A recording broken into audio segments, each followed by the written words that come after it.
Shri Sachchidananda Sadhguru Sainath Maharaj key జై. దాదాపు 6 దశాబ్దాలు బాబా నివసించిన మసీదును మరమ్మత్తు చేయించి దానికి ప్రస్తుత రూపం ఇచ్చినవారు, ఉన్నత ప్రభుత్వోద్యోగానికి తోడు మంచి వాక్పటిమ కలవారు, హృదయం నిండుగా సాయి పట్ల భక్తి ఉన్నవారు. ఇక కొరవేమి, తనకు తారసిల్లిన బంధువులకు, స్నేహితులకు, ఆర్తులకే కాక ఉద్యోగరీత్యా తనకు పరిచయమున్న వారందరికీ కూడా ఎలాగైనా సందర్భం కల్పించుకొని సాయి మహిమ గురించి హృదయాలకు హత్తుకుపోయేలా చెప్తుండేవారు. తర్వాత వారు కనిపించినప్పుడల్లా శ్రీ సాయిని దర్శించుకోమని చెప్తుండేవారే నానాసాహెబ్ చందోర్కర్. ఇతడు చెప్పడం వలన ప్రభావితులై సాయిని దర్శించుకొని ధన్యులైన వారెందరో.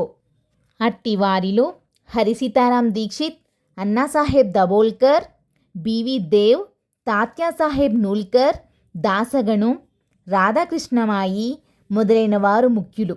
అంటే అటు హరి కథల ద్వారా సాయి కీర్తిని విస్తరింపచేసిన దాసగను, శ్రీ సాయి సచ్చరిత్ర రచన ద్వారా శ్రీ సాయి చరిత్ర పారాయణ సంప్రదాయం ఆరంభించిన హేమాడ్ పంతు, శ్రీ సాయి సన్నిధిని చేరడానికి దోహదం చేసినది కూడా నానాసాహెబ్ చందోర్కర్ అన్నమాట.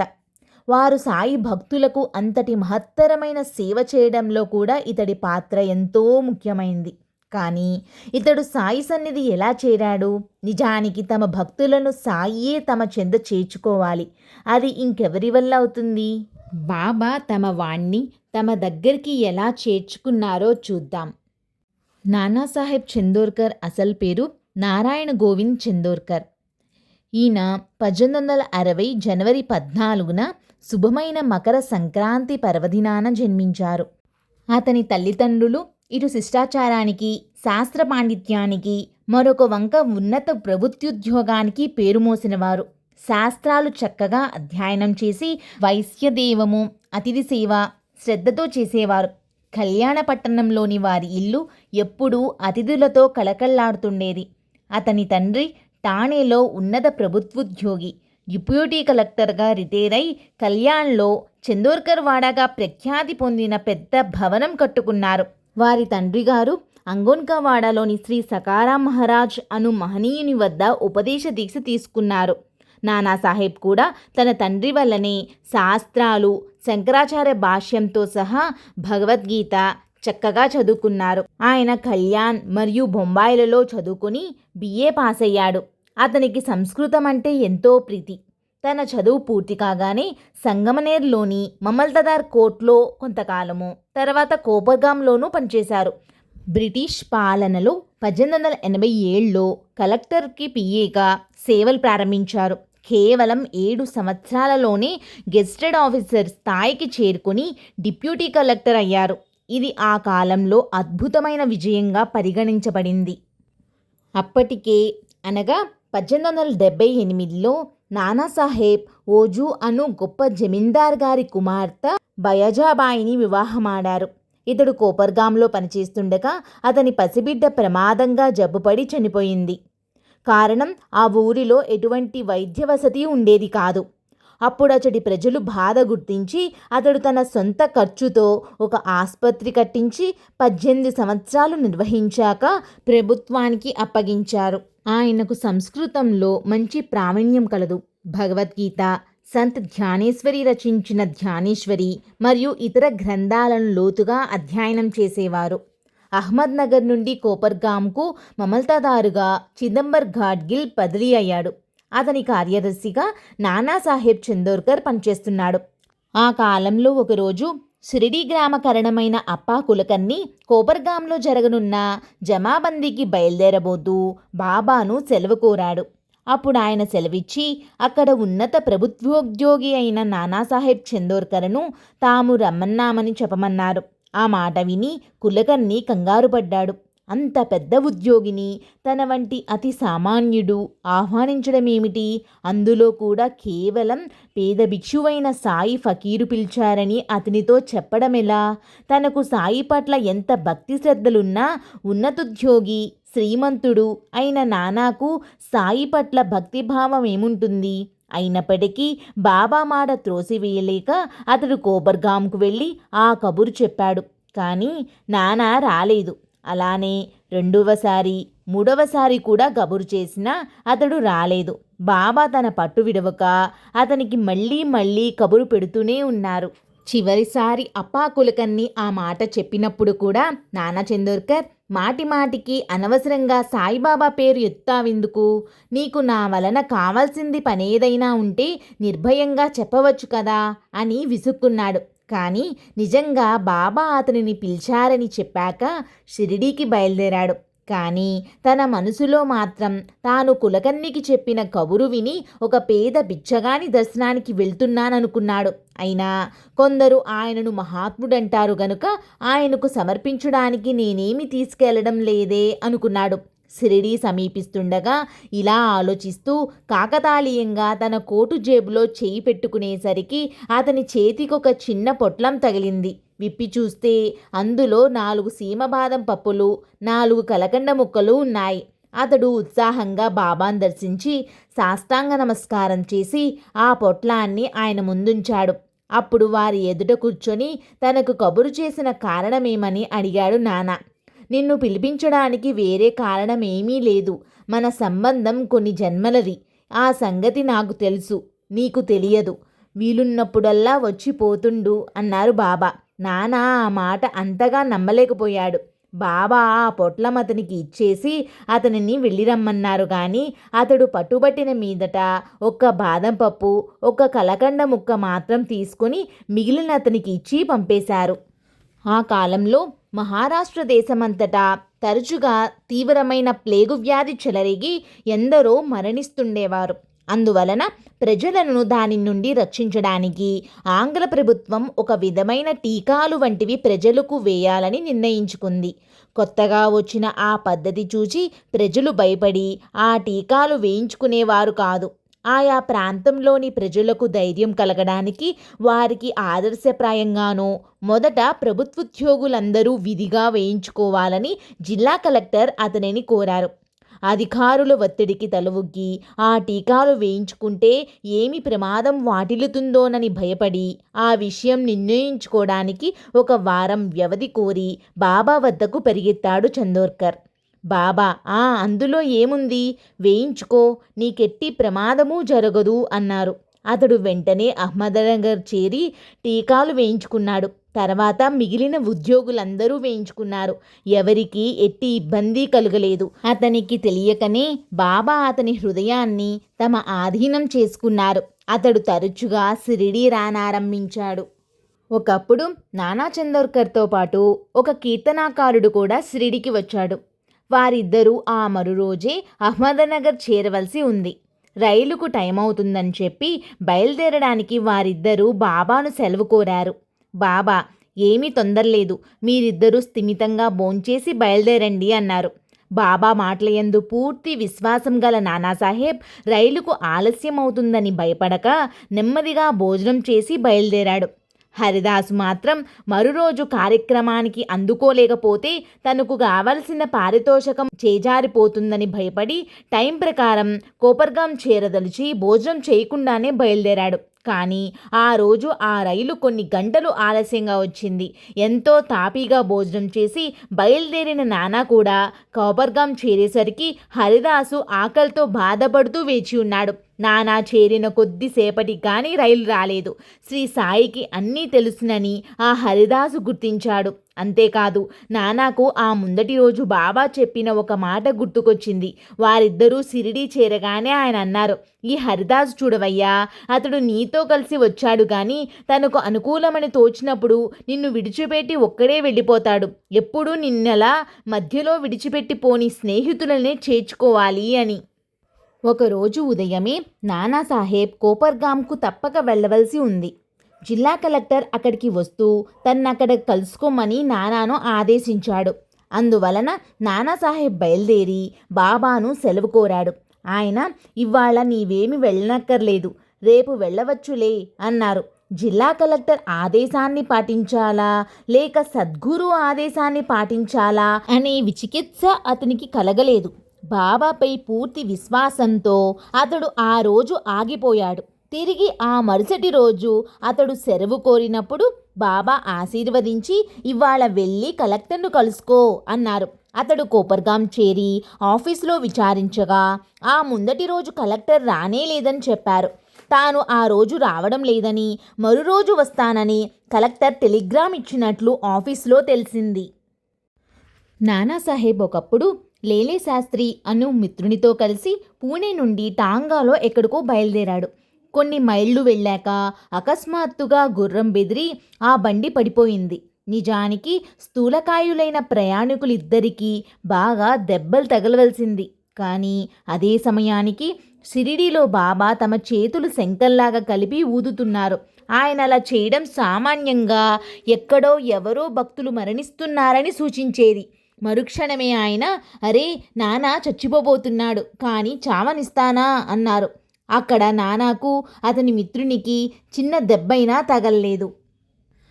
తర్వాత ఒకరోజు ఇద్దరు ముస్లిం స్త్రీలు దర్శనానికి వచ్చి బాబా చెంతనున్న మగవారు ప్రక్కకు తొలగితే ఆయన దర్శనం చేసుకోవచ్చని ఆ ముంగిట్లోనే కొద్దిసేపు నిల్చున్నారు. కారణం, వారు ఘోష అను ఆచారాన్ని అనుసరించి తమ ముఖాలకు ముసుగు వేసుకున్నారు.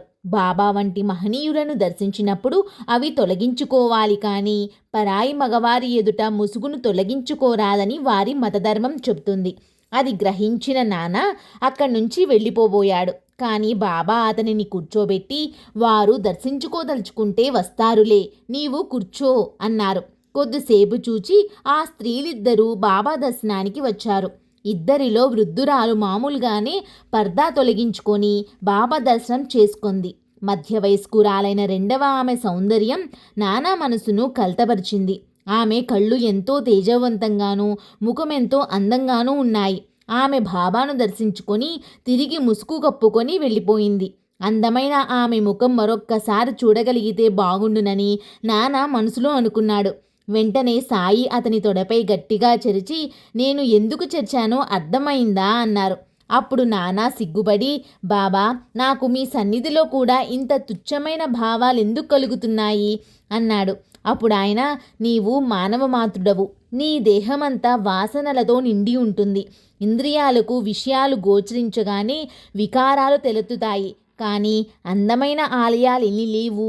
మనము వాటి బాహ్య సౌందర్యం కాక లోపలున్న దైవాన్ని దర్శించినట్లే జీవదేహాలనే ఆలయాల బాహ్య రూపాలుగానుగాక వాటి లోపలుండే దైవాన్ని చూడాలి అన్నారు. నానాసాహెబ్ చందోర్కర్ను మరొక విషయంలో కూడా సంస్కరించారు బాబా. మొదట ఎవ్వరి దగ్గర ఎట్టి దక్షిణలు స్వీకరించని బాబా ఒకప్పుడు భక్తులు సమర్పించిన దానిలో అతి స్వల్పంగా మాత్రమే తీసుకొనారంభించారు. భక్తుల సంఖ్య పెరిగే కొద్దీ వారి నుండి ఆయన దక్షిణ అడిగి తీసుకొనారంభించారు. నానాను కూడా తరచుగా దక్షిణ అడిగి తీసుకునేవారు. అతడు షిరిడీ వెళ్ళినప్పుడు సుమారు 400 రూపాయలు తన వద్ద ఉంచుకొని బాబా కోరినప్పుడు కోరినంత ఇస్తుండేవాడు. క్రమంగా తానేదో బాబాకు సహాయం చేస్తున్నానని, దానికోసం బాబా తనపై ఆధారపడుతున్నారని తలచసాగాడు. ఈ భావాన్ని సాయి ఎలా తొలగించారో చూడండి. నానాకు ఒక అలవాటు ఉండేది. ఎక్కువ మొత్తంలో డబ్బు తెచ్చి కోపర్గాంలో పెట్టి కొంత డబ్బు తనతో తెచ్చుకునేవాడు. ఎప్పుడైతే బాబా దక్షిణ అడుగుతారో అప్పుడు డబ్బులు ఇచ్చేవాడు. అయిపోగానే కోపర్గాం నుంచి తెప్పించుకునేవాడు. ఒకసారి బాబా అతనిని వెంటనే దక్షిణ అడిగి మొత్తం తీసేసుకున్నారు. అతను కోపర్గాం నుంచి తెప్పించుకునే లోపల మళ్ళీ దక్షిణ అడిగారు బాబా. నానా చాలా అవమానంగా భావించాడు. బాబాకు తన డబ్బు నిత్యవసరాలకు కానీ మరే ఇతర కారణాలకు కానీ అవసరం లేదని అర్థం చేసుకున్నాడు. మన సహాయం ఎవరైనా అర్థిస్తే తప్పక చేయడం కానీ లేక చేయించడం కానీ మన ధర్మం అన్నారు సాయి. వారు కూడా ఈ ధర్మం పాటించారు. ఒకప్పుడు ఒక రైతు తన పొలంలో బావికై అర్జీ పెట్టుకుంటే జిల్లా కలెక్టర్ త్రోసిపుచ్చాడు. అతడు బాబాతో చెప్పుకుంటే ఆయన, నీవు నానా చందోర్కర్తో కలిసి కనిట్కర్తో మాట్లాడు, నేను నానాతో చెప్తాను అన్నారు. తర్వాత నానా సహకారం వలన కలెక్టర్ అది మంజూరు చేశాడు. అతడు బావి త్రవించుకొని పంటలొచ్చాక తన అప్పులన్నీ తీర్చుకున్నాడు. మన శాస్త్రాలను బాబా చక్కగా వివరించారు. శ్రోత్రియుడైన నానా చందోర్కర్ తనకు భోజన సమయంలో తరచుగా అతిథులు దొరకడం లేదన్నాడు. బాబా ఇలా అన్నారు, నానా, శాస్త్రాల్లో పొరపాటేమీ లేదు. వాటిని నీవు సరిగ్గా అర్థం చేసుకోలేదు. అతిథి అంటే మానవుడే కాదు, భోజన సమయానికి వచ్చిన ఏ ప్రాణి అయినా అతిథే. క్రిమికీటకాదుల నుండి మానవుల వరకు నిజంగా లభించిన అతిథులను నువ్వు గుర్తించడం లేదు. కాకబలికి బయట సమృద్ధిగా అన్నం విడిచిరా. ఏ ప్రాణిని పిలవవద్దు, తరుమవద్దు. ఏ ప్రాణి వచ్చిందన్నది పట్టించుకోవద్దు. అలా చేస్తే లక్షలాది అతిథులను ఆదరించినట్లే అన్నారు. అలాగే ఒకరోజు బాబా పోలీలు కావాలంటే నానా చందోర్కర్ స్వయంగా వండి వాటిని నివేదించాడు. సాయి వాటిని తాకనైనా తాకకుండా కూర్చున్నారు. వాటి మీద ఈగలు, చీమలు చేరాయి. అప్పుడు సాయి నానాతో, నేను ఆరగించాను, నీవు తీసుకో అన్నారు. నానా ఎంతో నిరుత్సాహపడి అలిగి అన్నం కూడా తినకుండా చావట్లో పడుకున్నాడు. సాయి అతనిని పిలిపించి, నానా, 18 సంవత్సరాలు నా దగ్గరుండి నీవు గ్రహించినదిదేనా? ఆ చీమలు ఈగల రూపంలో నేనే ఆరగించాను, నీవు ప్రసాదం తీసుకో అన్నారు. వాటి రూపాలలోనూ మీరే ఆరగించారని నాకు రుజువేంటి అన్నాడు నాన్న. బాబా వెంటనే ఒక భంగిమ చేశారు. తనకు తప్ప మరెవ్వరికీ తెలియని తన జీవిత రహస్యం బాబాకు తెలుసునని అతను గ్రహించాడు. తన హృదయంలో లాగానే అన్ని జీవులలోనూ బాబాయే ఉన్నారని నానాకు అర్థమై ప్రసాదం తీసుకున్నాడు. ఒకసారి నానాసాహెబ్ సాయి సన్నిధిలో కూర్చొని ఉండగా తన మనసులో ఎటువంటి వికారాలు తలెత్తకుండా ఉండేందుకు భగవద్గీత వల్లించుకుంటున్నాడు. బాబా ఇలా అన్నారు. అతడు వల్లిస్తున్న శ్లోకం పైకి చదివి అర్థం చెప్పమన్నారు. అప్పుడు అతడు 4వ అధ్యాయంలోని 34వ శ్లోకం, తద్విద్ధి ప్రణిపాతేన పరిప్రశ్నేన సేవయా ఉపదేక్షంతి తే జ్ఞానం జ్ఞానినా తత్వదర్శినః అని చదివి, గురువులకు సాష్టాంగ నమస్కారము సేవ చేసి ప్రశ్నించు, అప్పుడు ఆ బ్రహ్మజ్ఞానులు నీకు జ్ఞానం ఉపదేశిస్తారు అని దాని అర్థం చెప్పాడు. అప్పుడు సాయి నానాతో ఇలా అడిగారు, పాతమంటే నమస్కారమే అయితే మరలా ప్రణి అని ప్రశ్న అనకుండా పరిప్రశ్న అని అనడం ఎందుకు? నాన్న, నాకు తెలిసిన అర్థం అదే అన్నాడు. అప్పుడు బాబా సేవ అంటే ఏంటి అని అడిగారు. మేమెప్పుడు చేసేదే అన్నాడు నాన్న. జ్ఞానమనే పదానికి బదులు ఇంకేదైనా చేర్చవచ్చా అని అడిగారు బాబా. అజ్ఞానం అని చదివితే ఛందస్సు సరిపోతుంది కానీ భాష్యాలేవి అలా వివరించలేదు అన్నాడు నాన్న. అయితేనేమి, అంతకంటే మంచి అర్థం వస్తే అలానే చదవచ్చు కదా. పరబ్రహ్మ స్వరూపమైన కృష్ణుడు ఇతర జ్ఞానులను సేవించమని అర్జునునికి చెప్పడం ఏంటి అని అడిగారు బాబా. నానాకేమీ తెలియలేదు. అతని విద్యాగర్వం అడిగింది. అప్పుడు సాయి ఆ శ్లోకాన్ని ఇలా వివరించారు. గురువుకు నమస్కారం చేస్తే చాలదు, ఆత్మసమర్పణ చేసుకోవాలి. అది ప్రణిపాతమంటే. బుద్ధి పుట్టినప్పుడు మాత్రమే సేవ చేయడం కాక తన శరీరం గురుసేవ కోసమే ఉన్నదని, దానిపై తనకెట్టి అధికారమూ లేదని తలచి చేసినదే సేవ. అట్టివాడే శిష్యుడు.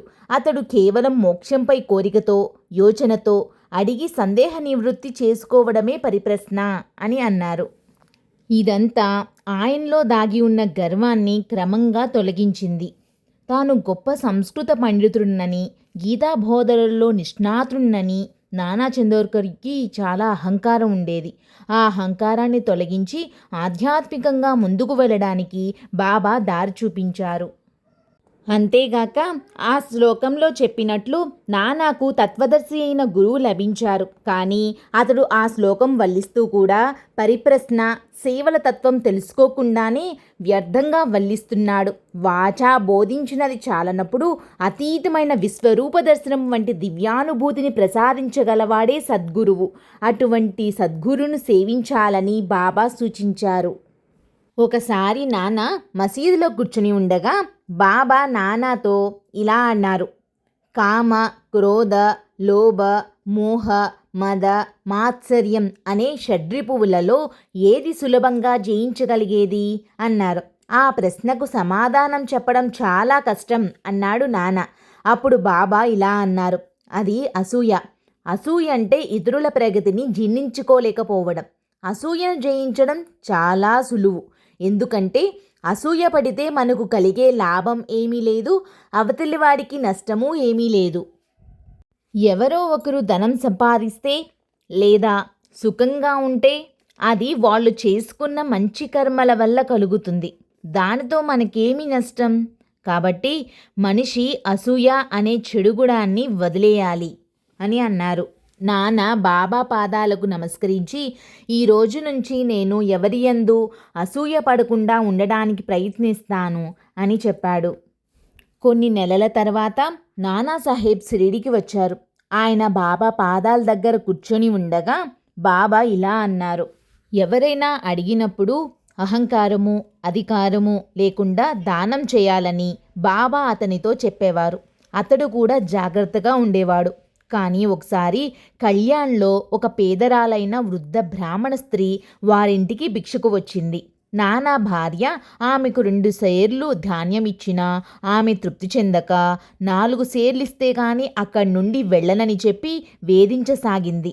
అంతటితో విసుగు చెంది, నాన్న ఇచ్చింది తీసుకుపోతావా లేక జవాను చేత గెండించమంటావా అని బెదిరించాడు. ఆమె వెళ్ళిపోయింది. ఆ తర్వాత అతడు షిరిడీ వెళ్ళినప్పుడు బాబా అతనితో ఎంతకు మాట్లాడలేదు. కారణం అడిగితే, నీవు నేను చెప్పింది మర్చిపోయావు. ఆ పేదరాలు ఇంకా ఇంకా ఇవ్వమని కోరితే అంత కోపగించుకొని నీ అధికారం చూపడమెందుకు? ఆ చెప్పేదేదో కొంచెం మర్యాదగా చెప్పవచ్చు కదా, కాకుంటే ఇంకొంచెం సేపు నిలబడి వెళ్ళిపోయేది కదా అన్నారు.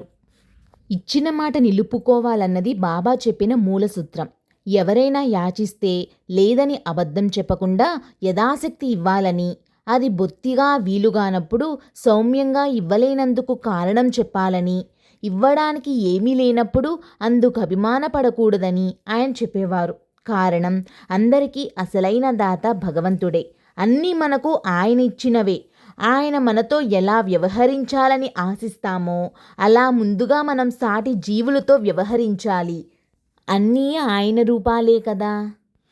కోపర్గాం నుండి షిరిడీకి వచ్చే రహదారిలో గోదావరి తీరం వద్ద గురుదేవ దత్తాత్రేయుని ఆలయం ఉంది. ఆ ఆలయానికి పూజారి ఉన్నారు. అతను సాత్విక స్వభావం కలవాడు, మంచి భక్తుడు. నానాసాహెబ్ షిరిడీకి వచ్చే ప్రతిసారి ఆ ఆలయంలో దత్తాత్రేయుని దర్శనం చేసుకొని ఆ పూజారితో మాట్లాడేవాడు. ఒకసారి ఆ పూజారి నానాతో, నదిపై ఒక ఘాట్ నిర్మిస్తే ఆలయానికి అందాన్ని తెస్తుంది, గ్రామస్తులకు స్నానం చేయడానికి ఉపయోగపడుతుంది అన్నాడు. పూజారి నానా ధనవంతుడు, మంచి జీతం పొందేవాడు, భక్తిపరుడు, కలెక్టర్కి సెక్రటరీగా ఉన్నాడు కాబట్టి నిధులు సేకరించి సహాయం చేయగలడని భావించాడు. కానీ నానాసాహెబ్ ఆ పనికి వేలాది రూపాయలు ఖర్చవుతుందని గ్రహించి సమ్మతివ్వలేదు. పూజారి ప్రతిసారి గుర్తు చేస్తూ ఉండేవాడు. చివరకు నానాసాహెబ్ ఇలా చెప్పాడు, ఘాట్ నిర్మాణానికి చాలా ఖర్చు అవుతుంది, నేను చేయలేను. కానీ మీరు పట్టుబడితే ఆలయంలోకి వెళ్ళే 10-12 మెట్లు కడతాను. దానికి సుమారు 300 రూపాయలు అవుతాయి. నేను భరిస్తాను అన్నాడు. పూజారి ముందు పని మొదలు పెట్టడానికి ఎవరో ఒకరు ముందుకొచ్చారని సంతోషించాడు. కొన్ని వారాల తర్వాత నానాసాహెబ్ తన బావగారు బినీవాలేతో కలిసి రాత్రి రైల్లో బయలుదేరాడు. ఉదయం చేరుకున్నాక నానా ఇలా అనుకున్నాడు, ఇప్పుడు దత్తుని దర్శనానికి వెళ్తే పూజారి మళ్ళీ డబ్బడుగుతాడు. ఇప్పటి వరకు నేను పైసా కూడా కూడబెట్టలేదు, తిరస్కరించడం కష్టమవుతుంది అని బినీవాలే దత్తుని దర్శనం చేయాలని కోరుకున్నా నానాసాహెబ్ పూజారి నుండి తప్పించుకోవడానికి వేరే మార్గం నుండి షిరిడీ బయలుదేరాడు. ఆ దారిలో ముళ్ళున్నాయి. ఉదయం కాంతి సరిపోకపోవడంతో వారిద్దరూ ముళ్ళల్లో చిక్కుకొని గాయపడి షిరిడీ చేరుకున్నారు. అక్కడికి చేరిన వెంటనే బాబా దర్శనం చేసుకున్నారు. బాబా ఎప్పుడు ప్రయాణం ఎలా జరిగింది, ఎవరెవరు వచ్చారు అని అడిగేవారు. కానీ ఈసారి ఒక్క మాట కూడా మాట్లాడలేదు. నానా తానేదో తప్పు చేశాననుకున్నాడు. అందుకే బాబా మాట్లాడటం లేదు అనుకున్నాడు. కాసేపటికి వాళ్ళు వాడాకు తిరిగి వెళ్ళారు. నానాకు ఒకటే ఆలోచన, బాబా ఒక్క మాట కూడా ఎందుకు మాట్లాడలేదని, బాబా నాతో మాట్లాడకపోతే షిరిడీ రావడం ఎందుకు అని. మళ్ళీ ఆయన ఆశతో బాబా దగ్గరకు వెళ్ళాడు. కానీ మళ్ళీ నిరాశే. చివరకు బాబాను అడిగాడు, బాబా నా మీద కోపం ఎందుకు అని. నేను చెప్పింది గుర్తుంచుకొని వారితో నేనెందుకు మాట్లాడాలి అన్నారు బాబా. మీరు చెప్పినవన్నీ నాకు గుర్తున్నాయన్నాడు నాన్న. మీరు పెద్ద మనుషులే, కానీ దారిలో ఆ సర్కార్ను చూడకుండా చుట్టూ తిరిగి వచ్చినది ఆ సాధువు 300 రూపాయలు అడుగుతాడనేగా. నే చెప్పింది గుర్తుపెట్టుకునేది ఇలాగేనా? నీ దగ్గర డబ్బు లేకపోతే, అది సర్దుబాటు చేయడం కష్టమైతే ఆ మాట అతడితో చెప్పవచ్చు కదా. ఆ సాధువేమైనా నిన్ను తినేస్తాడా? అతడా డబ్బు అడుగుతాడని వెరచి దైవ దర్శనమే మానుకోవడమేమిటి?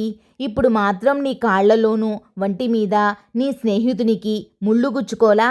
ఇలాంటి వాళ్లతో నేనెలా మాట్లాడను అన్నారు. ఈ సంఘటన తర్వాత బాబా మళ్ళీ నానాతో, ఎవరైనా ఏదైనా అడిగితే నీకు సాధ్యమైనంత వరకు ఇవ్వు, ఇవ్వలేకపోతే మర్యాదగా చెప్పు, అంతేగాని కోపగించుకోవద్దు, నీ అహంకారము అధికారము చూపించవద్దు అని అన్నారు. 1904లో నానాసాహెబ్ చందోర్కర్ జామ్నేర్లో డిప్యూటీ కలెక్టర్గా పనిచేస్తున్నారు. ఆయన కుమార్తె మైనాతాయి నిండు నెలల గర్భిణి. ప్రసవం చాలా కష్టంగా ఉంది.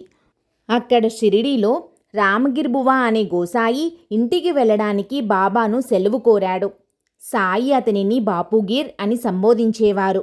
ఆయన, నీవు మొదట జామ్నేర్ వెళ్ళి నేనిచ్చే ఊది హారతి పాట నానా చందోర్కర్కి ఇచ్చి మీ ఊరు వెళ్ళు అన్నారు. నేను సిద్ధమే, కానీ నా వద్ద డబ్బు జల్గాం వరకే సరిపోతుంది. ఆ పైన జామ్నేర్కు బండిలో సుమారు 30 మైళ్ళు వెళ్ళాలి కదా అన్నాడు రామ్గిర్. అన్ని ఏర్పాట్లు జరుగుతాయి, వెళ్ళు అన్నారు సాయి. అర్ధరాత్రి 2 గంటలకు అతడు జల్గాం చేరాడు. అతని వద్ద 2 అణాలు మాత్రం మిగిలాయి. అతడికి దిక్కుతోచలేదు. ఇంతలో ఒక బిళ్ళబంట్రోతు అతని వద్దకొచ్చి సిరిడీ నుండి వచ్చిన బాపుగిర్ ఎవరు అని విచారించి అతని కోసం చందోర్కర్ టాంగా పంపాడని చెప్పి తీసుకెళ్లాడు. టాంగా జామ్నేర్ పొలిమేర చేరాక రామ్గిర్ రఘుశంకకని వెళ్ళి వచ్చేసరికి ఆ టాంగా ఎక్కడా కనిపించలేదు. ఆ సమయంలో నానాసాహెబ్ కుమార్తె మైనాతాయి ప్రసవ వేదన పడుతుంది.